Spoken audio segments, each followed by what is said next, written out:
Good morning, everybody. It is 7 o'clock. You're very welcome to the Breakfast Show here on Sky News. Terrible news this morning. Global leaders condemning the growing evidence of civilian killings and war crimes in Ukraine.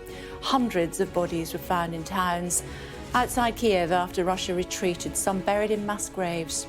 Ukraine's president described Russian forces as murderers, torturers, rapists and looters.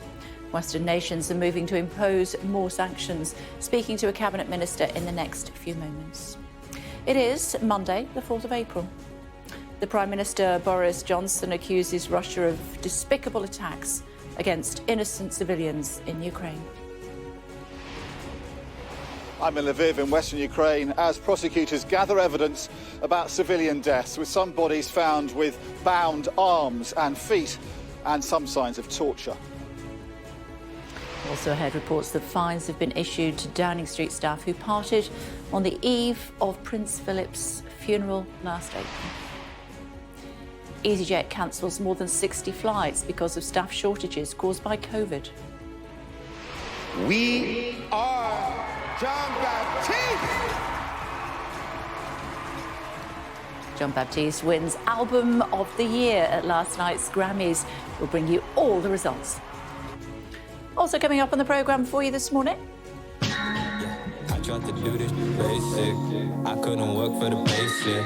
P45 on the late shift. Papa knows I can't afford to waste gifts. We'll chat to a pair of directors as part of Sky's Unearthed Narratives initiative, aimed at increasing black representation on our screens. And swapping dancing shoes for running shoes. We'll speak to AJ and Curtis Pritchard after they ran a half marathon to raise money for the Chelsea and Westminster Burns unit.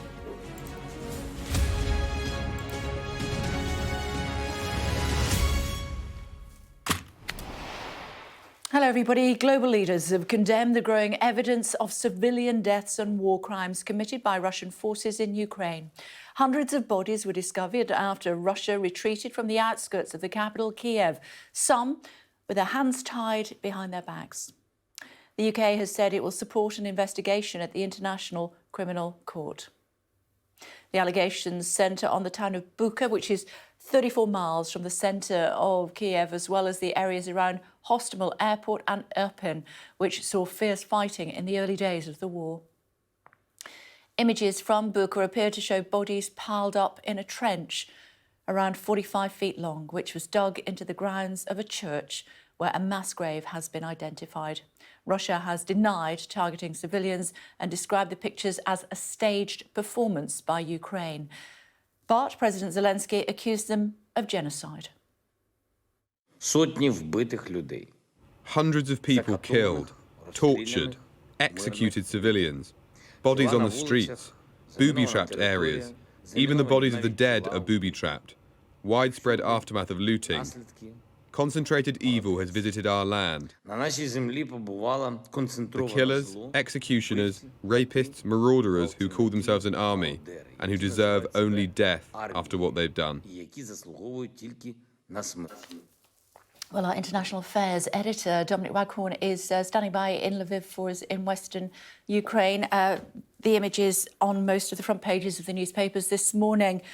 Dominic, absolutely shocking stuff. That's right, Kay. I mean, it's a weekend in which the Ukrainians have turned the tide of war against the Russians, but the scenes that the Russians have left behind are absolutely appalling. Grisly, grim scenes of massacre, carnage, rape and looting and total devastation. The Ukrainians say they've recovered 410 bodies so far in the villages and towns around Kyiv, 140 of which they've examined already, looking for signs of war crimes, gathering evidence, and they've found bodies that have been bound, tied hand and foot, civilians slaughtered in the streets as the Russians left the area, and they found these mass graves as well. To the east, they say they've also retaken, the Ukrainians have also taken parts of Chernihiv, but the mayor of that town says 70% of Chernihiv has been destroyed. And there's a lot of concern also about the officials that the Russians have kidnapped, abducted. 11 mayors and other officials are being held by the Russians, so concern about their welfare. And I think the Ukrainians' concern is now that the shift, the military centre of gravity for the Russians has shifted to the east. They have pulled out completely from Kyiv, even out of Chernobyl to the north, across the border into Belarus. But they are expected to focus their fire now on the Donbass region. And the governor of Donetsk, the Ukrainian governor of Donetsk, is urging people to get out of there, to evacuate, bracing themselves for what could be to come. So it's a kind of pause in the fighting as the Ukrainians discover what the Russians have left behind and then brace themselves for what could be coming in the east. Yeah, we're hearing that the Brits are very keen to consider some of these actions as a war crime. What more support do we know that there is for that? And also, we believe that Russia are looking to get the UN Security Council in emergency session. What's that about? I think the Russians want to have an emergency session of the Security Council to put their version of events across, which so far has been completely unconvincing. The Russians say that not a single civilian was hurt in their occupation of the area around Kyiv. Their version of events is that as they left, civilians were protected. And what we've seen clearly from our cameras and many others on the ground and from what the Ukrainians are saying is that the Russians seem to have deliberately sought out civilians and slaughtered them as they were on the side of the street and as they left these areas. So the Russians have a lot of convincing to do. In terms of what the British can do and what the West can do, the Ukrainians clearly want to have support in gathering evidence of war crimes, but they also want to have a lot more military support. And they say that their weapon supplies are dwindling because the resistance has been very fierce against the Russians. They need to be rearmed. They don't just want anti-tank missiles, they want anti-aircraft systems. They also want fighter jets as well. The mayor of this town, Lviv, told me that they need that. They also need the West to take seriously giving up Russian oil and gas immediately. And they say there's no point in these sanctions being imposed on Russia if billions of euros are handed over to the Russians every day in return for oil and gas, because that money is simply going to be used to fund the rearming of the Russian military. And they're completely convinced that this is far from over, that the Russians are in for the long haul, and therefore they need to prepare for what could be a months-long campaign, and they need to be rearmed for that. And the Russians need to have as few resources for their rearming as possible, they say. OK, Dom, for now, thank you. Well, there has, as we were saying, been international condemnation to the reporting of what happened in Bucha. Boris Johnson condemned Russia in the strongest terms, saying Russia's despicable attacks against innocent civilians in Irpin and Bucha are yet more evidence that Putin and his army are committing war crimes in Ukraine. He went on to say the UK has been at the forefront of supporting the International Criminal Court's investigation into atrocities committed in Ukraine. We will not rest until justice is served. And United Nations Chief Antonio Guterres has called for an independent investigation, saying he's deeply shocked by the images of civilians killed in Bucha. The Polish Foreign Ministry says the images and atrocities carried out can be compared to the darkest times of Stalinist and Nazi totalitarianism. But the Russian Ministry of Defence has denied killing civilians in the region, claiming the images are a piece of theatre staged by Ukrainian's government and the Western media. Well, the World Secretary Simon Hart's with us now. Hi, Mr. Hart. Thank you for joining us on the programme this morning. I'm sure you've seen the images on the front pages of the papers. What are we going to do about it? I mean, it's as you said, it just seems to be completely unbelievable. I think you have to sort of look twice, blink twice to be able to actually fully take in what's happening. I think what we've got to do, as some of the reports have indicated, is keep the pressure on in every way we can, whether that's in the provision of weapons, whether it's in the provision of financial help, all of the different ways in which we can and have so far intervened, we must continue to do. And if anything, we need to step that up. Sanctions, likewise. There's a history sometimes of sanctionings weakening over a period of time. So now isn't the moment to sit back and say, we've done enough, we've provided all the help we can, let's just see what happens. Actually, now what we need to do to step that up and continue also to do what President Zelensky has, I think, praised us for doing, which is leading the international response to this. So I think there's a load of other stuff that we can, should, and in many cases are actually doing. OK, let's unpack that. Military aid, what does that look like? Well, I think we've seen what it looks like so far. It's providing. what else are we offering? It's providing the kind of defensive weaponry that we have already done in greater numbers. I have to be careful what I say. This is very much Ben Wallace and the PM's area of responsibility. Yeah, indeed, absolutely. No, so I'm not ducking that. And so it's increasing as far as it is reasonable to do so. All of the aid that we've so far given, all the sort of weaponry so far given, but also making sure that when Ukraine comes to us, says actually we need a slightly nuanced version of it. We need a different sort of defensive weapon to make sure if we physically can, if we possibly can, we either provide the financial support or the actual support to be able to provide that. And I think so far, we're leading the world in that. We will continue to do so. And but it's as we've seen overnight, rather sort of graphically, this is a very fast-changing situation. So we are very much watching this on an hour-by-hour basis. OK, Odessa is a port that is incredibly important to Ukraine, of course, for all sorts of reasons. They're asking for anti-ship missiles. Sunday Times reporting yesterday the Prime Minister wants to provide them with that. How far along the line are we with that? Well, I think we've heard what the PM said yesterday. Clearly... Is it something we're considering? Yeah, absolutely. I mean, he said so. He wants to be able to help as far as that's concerned. And these are the judgments which he and others are making. But this is not just the UK. This is about leading a world response. If the response is to be effective, it needs the West and many, many nations to come together in that common endeavour. So it is better that we make sure that we take everybody with us. That's what we're trying to do. And that is indeed what President Zelensky has praised the UK for doing, which is actually leading this global effort. OK. We've seen people with their hands tied behind their back, shot in the head. Not once, not twice, many, many, many times. Quite rightly, people are fleeing that. 11,000 people want to come or have applied to come to Wales from Ukraine. Will 11,000 people be allowed to come? I mean, we and Welsh Government, this is one of those areas where there is more than one sort of responsible body, are determined to live up to our reputation of being a nation of sanctuary. We want to make it as easy as possible. We want to make it as quick as possible. There do need to be checks of some, I hope, limited nature, just to make sure that everybody's safe in that process.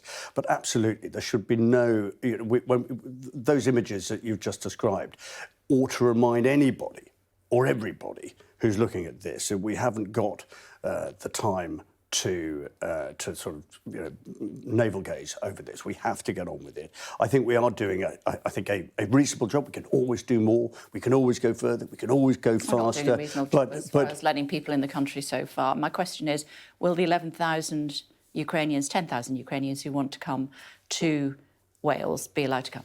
I hope so. It's a matter for Welsh Government, as I say, but we're working with them very closely. We want that to happen. And we want there to be more. There shouldn't, in a sense, be any limits to this. We should be responding to need. So why is it taking so long? Well, these things always... I would love to be able to. I would love to be able to come here. I would love to be able to come here and say that we can just flick our fingers and everything would happen instantaneously. I think most people realize there are sometimes some practical problems. We're trying to keep the bureaucracy to an absolute minimum. Us and Welsh Government. But let me just say, Minister, it's 38 days since Ukraine went to war. Yep. We know what the Russians are capable of, given what happened in Syria. We knew even before they went to war that it was likely. That's what the Foreign Secretary sat there and told me time after time. So why have we still only allowed a handful of Ukrainians into the country? I think that's a bit harsh.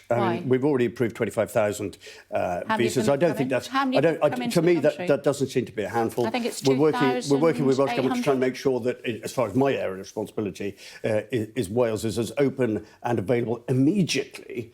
That's already there are families arriving in Wales. We want more. We want to respond to demand and respond to need caused, as I say, by the images that we've seen. We don't want to. We're not here to stand in the way of any of that and just sit there with a clipboard saying no. We actually want to move heaven and earth to make sure that we get people into Wales safely for as long as they need to stay in order to be safeguarded. How many families are already in Wales? Well, we've committed at the moment. We've got an open-ended commitment. So how many? We've got an open-ended commitment. That's a question you have to ask Welsh Government. No, but you did say that they've already arrived. Yeah. There are families arriving. There are families in my own constituency. I can't tell you how many across the whole of Wales. This is an ever-changing picture. And it's a matter for Welsh Government to answer that specific question. All I'm saying is that we are literally trying to make sure that everybody who needs to come, everybody who wants to come, can come, because, as I said, there is In a no timely reason. There is fashion. no reason at all why we would want to slow. Why would we want to slow? Let's that move on down? and talk about COVID, if we may, because we have a limited amount of time this morning. We're just reading in the papers this morning that the Office for National Statistics, I think it was, Ofsted, forgive me, saying that a generation of babies and toddlers struggling to crawl and communicate as a result of lockdowns enforced by this government. How do you think history will judge this government when it comes to young people? I think the COVID inquiry will do a number of things. As far as I'm concerned, the sooner it concludes, the better. So I think what it will show is that some of the decisions which have been taken over the last couple of years, which people have been highly critical of, have actually been very sensible decisions in the very rapidly changing circumstances where we were learning as we went along. And I think that when we look back, did we go into lockdown too soon, too late? What were the considerations? What were the effect on kids' education and life chances? I think that is where we will learn some very frank lessons. As far as I'm concerned, I think that both Welsh Government, in my case, or in the case of Wales, and UK Government in the wider context, I think actually will be judged better than sometimes people give them credit for, because we reacted very fast to a very rapidly changing situation. We did everything we could at the time to protect the economy as well as protecting public health. Some of those decisions will have been correct, and some of those decisions, when we look back over 2 or 3 years, we may have made differently. I think all of them, whether you're Mark Drakeford sat in Cardiff or whether you're me sat here in Westminster, all of those decisions were taken with public health in mind and the protection of public health. If we didn't get them all right, I think the inquiry will reveal that Well, and we'll have to enable us to make wait different for the decisions. inquiry. As far as Partygate is concerned, of course, the people in charge of those decisions that you've been illustrating there have started to receive fines, including Helen McNamara, Deputy Cabinet Secretary, then Deputy Cabinet Secretary, who was basically in charge of ethics for the government at the time. She had a karaoke machine in her office. It was used at one of these parties. She's received a fine. Karaoke at Downing Street at the same time that people were being told they couldn't sing in church. Does that sit comfortably with you? No, of course it doesn't. It doesn't sit comfortably with anybody. And the PM has on numerous occasions come out and said how bitterly he regrets the circumstances which led up to the moment. Of course it doesn't. Barely a day goes by when I don't look back and wish I did something different. When I look back over 2 years and look at every decision I made, every judgment I made, I expect you're the same. Look back and think, actually, could we have done that differently? Could we have done that better? Did we? No, Minister. These people were responsible for policy and they were partying and being told that you can't sing in church, and they were all taking turns on the karaoke machine. Yeah, you asked me if that sat comfortably, and I gave you a very frank answer. Of course it doesn't. Of course it doesn't. Why should it? Well, indeed. Should the Prime Minister resign if he's fined? Well, I take a very clear view on this, which is based on, well, I'll tell you what, I have 65,000 constituents in West Wales, where I represent, and they are not shy in coming forward and expressing a view about this and a number of other subjects.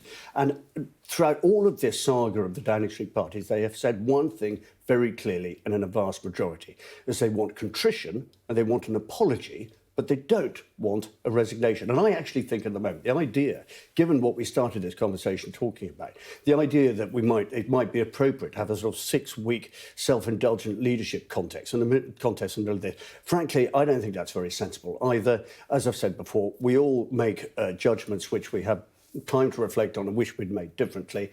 I think for me, personally speaking, I think the world has moved on at considerable distance. I trust the views of the people who elected me in saying that, look, put this problem right, make sure you apologise. You acted inappropriately at the time, but the idea that every politician, or indeed every journalist for that matter, who makes a misjudgment along the way should automatically be sacked is not something I subscribe to. They do it time and time again. We'll wait and see. Secretary of State, thank you very much indeed. Thank you.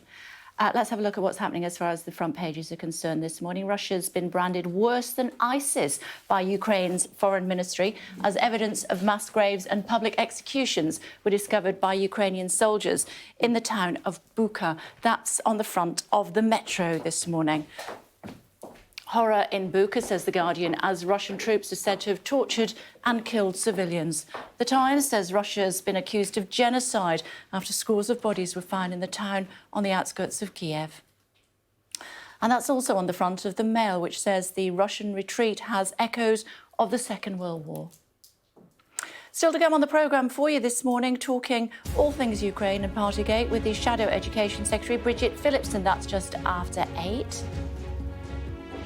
Speaking to a defence and security expert following reports of civilians killing and signs of mass graves in towns outside the Ukrainian capital of Kiev. And a little later, we'll speak to a Ukrainian woman who's waiting for her UK visa and her best friend who started a hunger strike here in protest of the lengthy application process. In other news, the Hong Kong leader Carrie Lam has announced that she won't be seeking a second term in office. In 2019 and 2020, there were huge protests involving hundreds of thousands of people demanding greater democracy. Let's find out more, should we? Tom standing by for us in Beijing this morning. Is this a surprise, Tom? Good morning.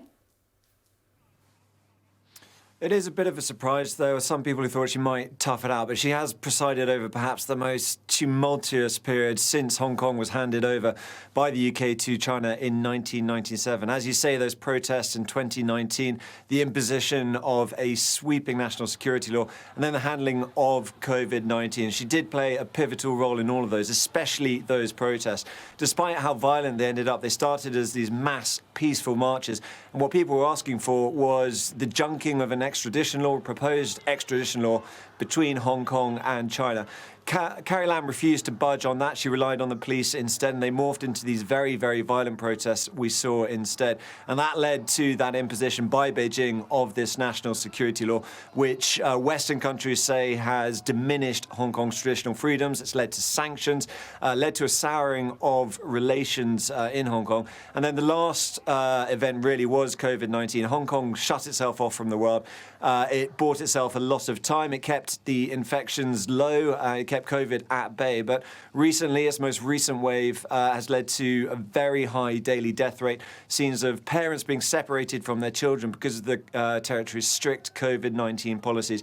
So that hasn't been handled well, and it's required more intervention from the mainland. As a result of all that put together, Hong Kong has lost a lot of its luster as an international business hub because of those restrictions. Singapore seems to be more or less back to normal, while Hong Kong is still struggling, as well as a brain drain, really, of local and expat workers who don't want to put up with that anymore, whether that's because of the security law and because of those restrictions. On the other hand, Hong Kong is a lot tighter in Beijing's control now, and you think Beijing, and perhaps Carrie Lam herself, will be pretty happy with that outcome. Let's look at some of today's other headlines for you now. Hungary's Prime Minister Viktor Orban has won a fourth consecutive term in office. He defeated a coalition of 6 opposition parties which had united to try to remove him from power. A new report setting out steps to tackle the climate crisis is due to be released. The latest findings from the UN's science body is expected to recommend actions required to curb global warming and identify alternatives to fossil fuels. Police in California are searching for at least 2 people in connection with a drive-by shooting in which 6 people lost their lives. 12 others were injured in the attack, which happened in downtown Sacramento in the early hours of Sunday morning. Investigators are working to identify those responsible for this horrific act. We know that a large fight took place just prior to the shootings, and we have confirmed that there are multiple shooters. Investigators are currently interviewing numerous witnesses. Let's take you back to Ukraine. Should we? Global leaders have condemned growing evidence of civilian killings in Ukraine as hundreds of bodies and signs of mass graves were found in towns just outside Kiev. Joining us now is the former Director General of the Royal United Services Institute and Defence and Security Analyst, and that's Professor Michael Clark. Hello to you, Professor. Thanks for joining us on the programme this morning. We've been looking at those images on our front pages today of what looks like a massacre as the Russian troops withdraw. Is there any strategic benefit to carrying out a massacre like this? No, none whatsoever. The deliberate targeting of civilians is a war crime in and of itself every day of the week. So unless somebody can provide a military logic why civilians are targeted, then that is a straight war crime. And civilians who appear to have had their hands tied behind their back and were shot, there's no strategic rationale for that whatsoever. What it reflects is probably the activities of the Rosgvardia, who are the internal police, or like the Gestapo, who moved in with the Russian troops and were rounding people up according to lists. And so some of these killings might have been as examples to the villagers or revenge, but a lot of it, one suspects, is troops out of control, because Russian troops famously have a very low level of NCOs, the sergeants, the corporals, the sergeant majors, the non-commissioned officers, who are there to keep the troops in order and are there to lead their troops and keep their battle skills ready, their drills and skills, as they call it, and their behavior. Those are the people who are in control of the behavior of young soldiers on the ground. And that core of NCOs in the Russian army, as it was in the Red Army, is very, very weak. And so part of this looks like a classic case of Russian soldiers out of control, working just in their own little friendship groups, who probably got angry and very vengeful because the people opposed them, and people, as it were, came out to indicate that they were going to go about their normal lives. Putin says they're being set up. He says this is not the case, and he's calling for an emergency session of the UN Security Council. They always deny it. The Russians deny everything like this. They go through three phases. First of all, they deny everything. And then they try to obfuscate. They create stuff on social media which indicates, oh, it's all very complicated and this was going on at the time and that was going on and no simple answers are possible. And then a couple of years later, they often admit it and they say, yes, we did do this or we did do that, but you do the same. And they point to some sort of moral equivalence in the West. They did it over the poisoning of Litvinenko in 2006 and Skripal in 2018. They did it over the bringing down of civilian airliners. A civilian airliner over Ukraine in 2013, 2014. They always deny it. They always do. And nobody believes them. That's the point. When Western intelligence agencies speak, particularly the British intelligence agencies, when we say to the rest of the world, we have the evidence, generally speaking, the rest of the world believes us. What happens with countries like China and India and Syria when they see images like the ones we've seen on our front pages today? Does it still cement their support of Russia? Although I suppose you could say China has not come out as forcefully as that, but they certainly are still sitting on the fence. Or does it make their support waver? It's a very good point, Kay. The fact is, in China, we don't know that they will see these images because the press is so tightly controlled. The elite will, because China doesn't care if the elite sees Western material, as long as most people don't. But it will make it very difficult for countries like India or Brazil or Pakistan, all of which are sitting on the fence, and the countries in the Gulf, because they do have a more free press, not very free, but more free. And these images will filter through to most people. So it will become increasingly difficult for the strongmen leaders around the world, who at the moment are trying not to commit themselves against Putin. It'll make it very difficult for their own political standing to seem to be complicit in what is becoming an ever more disgraceful war. How it will affect Xi Jinping in China, we're not sure. He has a very personal commitment to Putin. He believes in Putin, and he's not a very flexible man. People around Xi Jinping are really quite pragmatic, but he isn't. He's inflexible. So it will become more difficult for all of them, including China, but probably a more slow process in China, for them to feel that this is a war in which they really do have to take sides. And the Western powers are making it very clear this week more than ever that this is a war in which you cannot be neutral. On a matter of basic morality, sooner or later, you're going to have to take sides. I thought before we let you go, Professor, the elite fighting force that was the Russian army, or led to believe it was the Russian army, doesn't seem to be in force in Ukraine as we speak, and they're moving away from the capital city, Kiev, or the main cities as well. There must be concerns, though, about the port city of Odessa. Yes, it looked as if the Russians have been beaten, clearly, in Kiev. They've given up on trying to take Kiev for the time being. We thought they'd probably tried to give up on taking Odessa because they're not making much progress. They're even further away from Mykolaiv than they were last week. So they're being pushed away from Odessa, not towards it.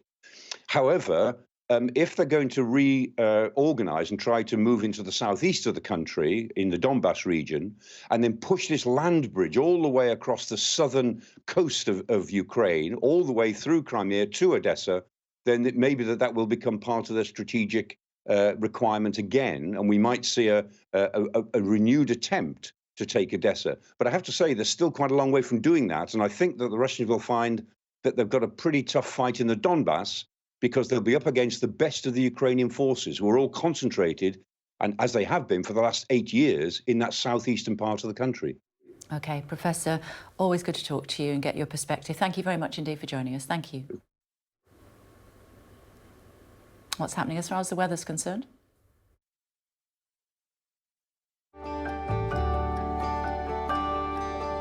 Look forward to brighter skies. The weather, sponsored by Qatar Airways. Milder and more unsettled over the next few days, but colder air isn't far away and likely to return to the north later in the week. The weather, sponsored by Qatar Airways. Well, in what's been a harrowing 24 hours for news coming out of Ukraine, here is a small sliver of light among the darkness for you. Jack's put these pictures together for you today. This man filmed himself making a very special evacuation from the country of the only family of tapers in the whole of Ukraine to have had babies. I know. He saved them from the Feldman Eco Park in Kharkiv, nestling them with hay in the back of his van. They look pretty happy, well, maybe not that one, to certainly be finding themselves a new home. Hello, everybody. Very good morning to you. Welcome to the Breakfast Show here on Sky News this Monday morning. Let's bring you today's top story, should we? Russia has been accused of genocide after hundreds of bodies were discovered in the town of Bucha. Some were found bound and shot. It's reported that fines have been issued to people who attended a party at Downing Street the night before the Duke of Edinburgh's funeral last year. And travel chaos erupts at the country's busiest airports after easyJet cancelled more than 200 flights over the weekend due to staff shortages. Let's get more on that story, should we? Now, standing by for us at Gatwick this morning is Katie. Hi, Katie. A lot of people will be wanting to jet away from this weather, but proving a little bit more difficult if they've chosen easyJet. Absolutely not ideal, Kay, for people wanting to get away for the Easter break. Now, easyJet say they've had to cancel 62 additional flights today.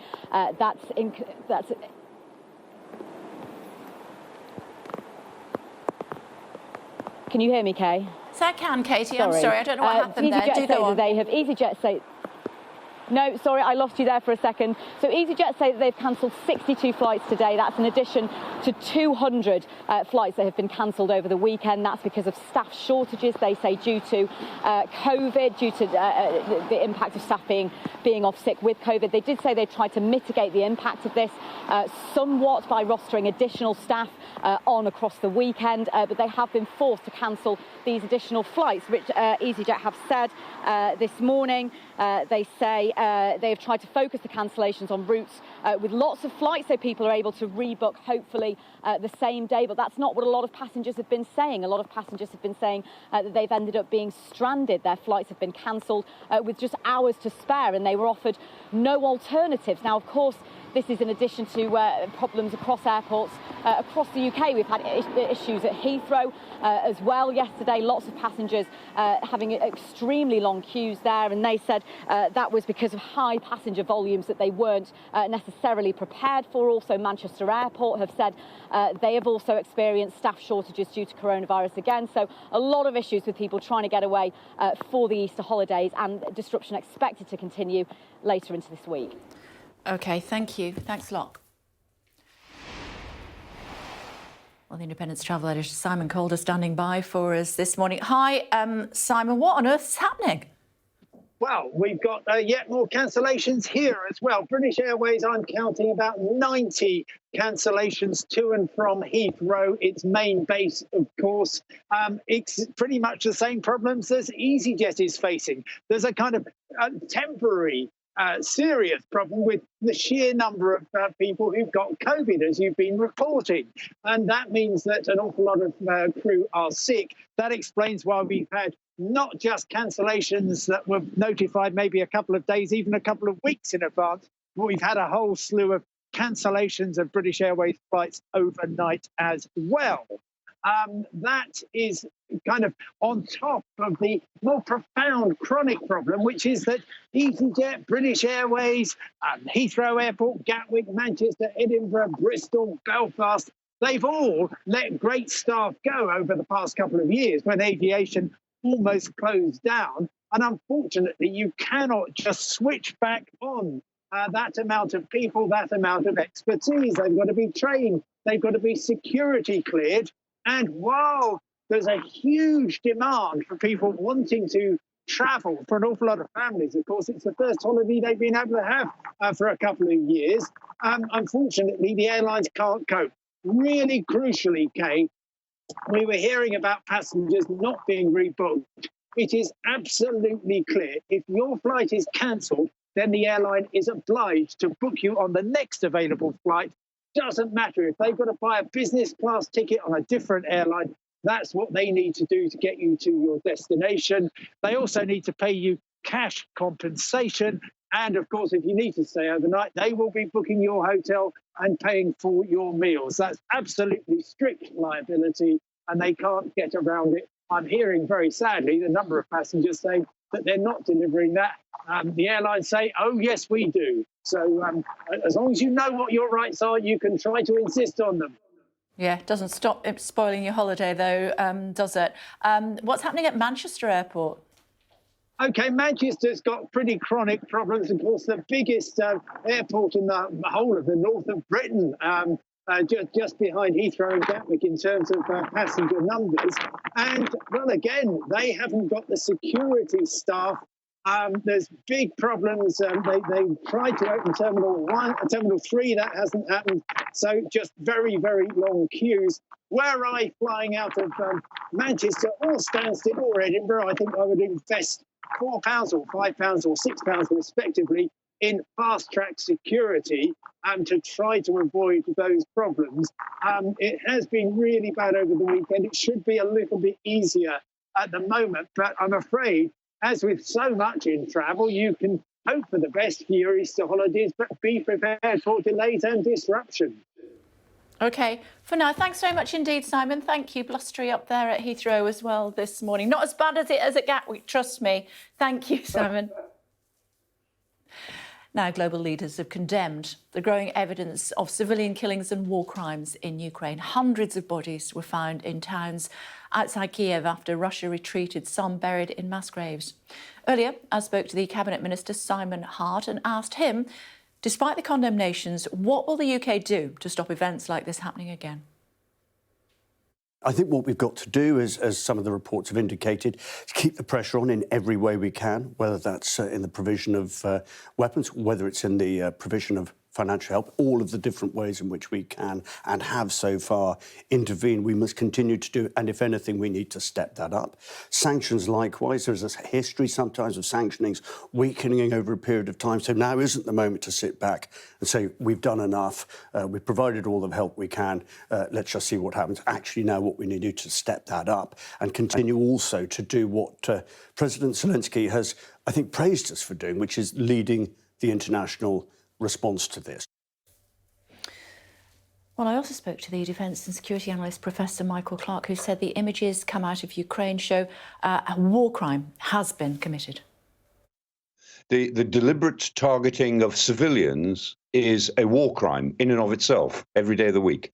So unless somebody can provide a military logic why civilians are targeted, then that is a straight war crime. And civilians who appear to have had their hands tied behind their back and were shot, there's no strategic rationale for that whatsoever.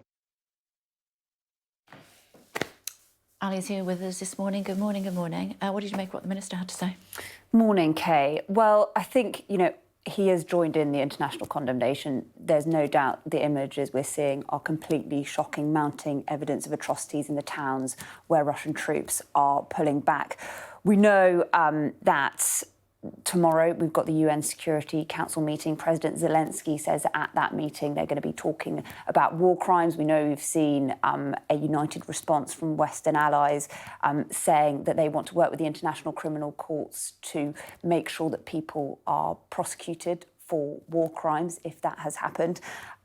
But we heard him there, I think, being strong. But what President Zelensky wants to see is further military assistance. And I think we've got a clear indication. We know that Britain were very fast at the start of the war with helping with military assistance. A clear indication, I think he gave you, that they will be going further. He said increasing as far as it's reasonable to do so. He wouldn't really be drawn on the specifics, but he did confirm the speculation that we've seen the last few days about anti-ship missiles, which would help in Odessa, which is a key strategic port in the south of the country. So he confirmed that to you this morning. So it does sound like we are going to see further military assistance. Of course, the other question is how far will Europe go with sanctions, particularly on energy? And that is something that President Zelensky has been pushing for as well. OK. You're with us at 9 o'clock, aren't you, for your take? Look forward to it. For now, Ali, thanks very much indeed. Thank you. Well, the government's under increasing pressure to speed up the visa scheme for Ukrainians fleeing the war with Russia and to take in more refugees. Joining us now, our best friends, Christina Koniok and Rend Platings. Rend is here in the UK and Christina is still waiting to join her family. Hello to you both. Christina, first of all, tell us what's going on. I think you all can see it through the pictures you receive from here, from Bucha, from Irpin. I think they are pretty talkative. They speak for themselves. That's what is happening. The war is happening. OK, meantime, in Cambridge, you're waiting to offer a home. You registered, I think I'm right in saying, as soon as you were able to. What's happened since? So not very much. We've just had an acknowledgement and we haven't heard anything about a visa or how long it's going to take. So we're sitting here kind of anxiously waiting. I mean, we hear it's a bit random. Some people are getting visas maybe, but we've been waiting a very long time and Christina's in Ukraine and there's still no visa. So we are anxious about it. Christina, tell me about your circumstances. Tell me what's happened to you. I live in Kiev. This is my home city. And I stayed during the first 2 weeks. I stayed at home with my parents, actually, and my grandpa, who is 89 years old. And then, well, we were pretty afraid, and my parents were unsure about leaving. Well, they have their age, and it's not that easy for them to give it all up. And in the end, I decided to leave. Through pain and tears and to leave them behind. And now I'm in the western part of Ukraine. My brother's family is nearby here. I try to go and see them if I can, like once a week or so. And my parents are still in Kiev with my grandpa. And that's our personal situation. Rend, tell us how you know about Christina's plight and what made you want to help her. Well, she's my friend. So she's one of my best friends, if not my best friend. And we met at a restaurant some years ago in Kiev and just hit it off. And last December, we even went to Antalya together. And it feels like an age away, us sort of enjoying our wine in Antalya, doesn't it, Christina? Feels like an age away from what's happened here. And then the shock of what's happened has affected, obviously Christina and her family, but all of us and all of us close to people in Ukraine and also people who are just normal English citizens, British citizens who are wanting to help. And it's just such a shame that so many people want to help, but we're not being allowed to help them because the government is being so slow on this visa scheme. Must be and very that's why frustrating. Sorry, That's I was why just going to ask. I'm on the 4th day of my hunger strike, if you were going to ask about that, because I'm I'm going to wait a second to ask about that, because I wanted to ask Christina again, if I may, and then I was going to come back to you, Rend, if I may.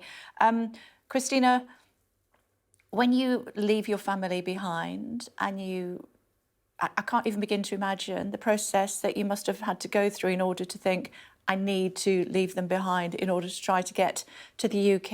At any stage, did you realise that it was going to be so hard?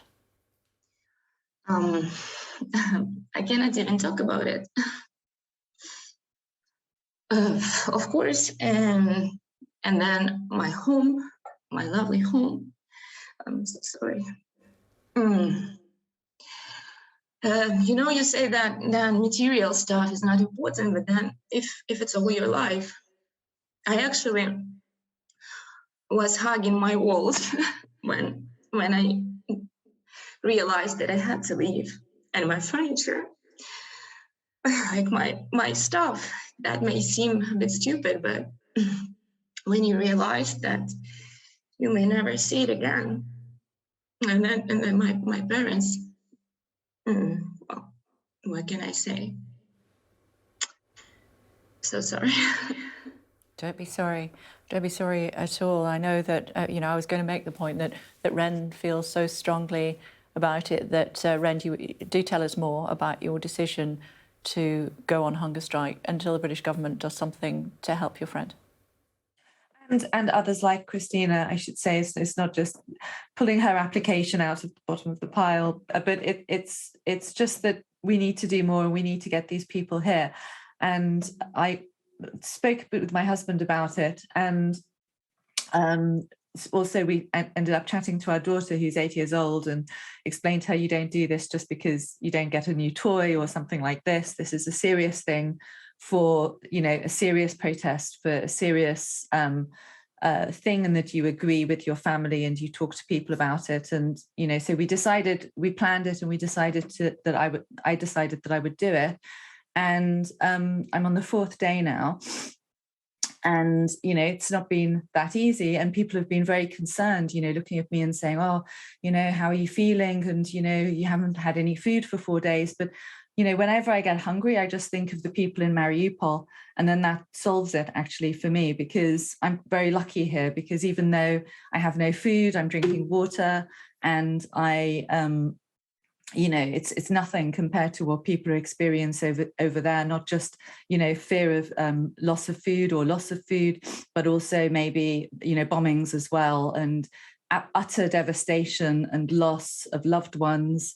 I mean, it's nothing. What I'm experiencing here now doing this protest is nothing compared to what's happening now in Ukraine, and the devastating images that you see now. These are people's homes. These are people's belongings, things that they're close to. These are people's families. When you're removed from the situation, you don't see it in the same way, but when it's someone close to you, you can't stop but worry about them. So that's why I'm doing this. And what do you want the British government to do, Rend, that they're not doing at the moment? I want them to process these visas really quickly. I mean, Christina's visa was applied for on the 18th of March, and it's still not come through. There are reports of people's visas not having been issued and then them not being told. I mean, what is going on? What are we trying to do here? The British government needs to get behind the generosity that's been shown by the British public, and they need to back their rhetoric up with actual action. So we need to see these visas being issued quickly for people in this desperate situation. Christina, do you still have hope that you will be able to reach the UK? I really have hope that I can be back soon, because it's the only place I want to be now is my home, my parents. So actually, this is my greatest hope. But then, I understand that it may not happen any soon now. And I really think that somehow maybe I can be more useful there, helping my people. Like I teach languages, so maybe I can be helpful somehow. Maybe I can help with Ukrainian kids, because I know that like many mothers left alone with their kids. They don't have any help. So I'm good with kids. I actually have some a small plan of action of how I may help. So this is my major motivation to try and be helpful for my people. So yeah, I'm ready to live for that. But yeah, to tell you the truth, I would rather be heading home. Okay. Thank you both for taking the time to join us. Hopefully you'll be reunited before too long. We appreciate you being so honest and forthright this morning. Thank you both. Thank you. Thank you.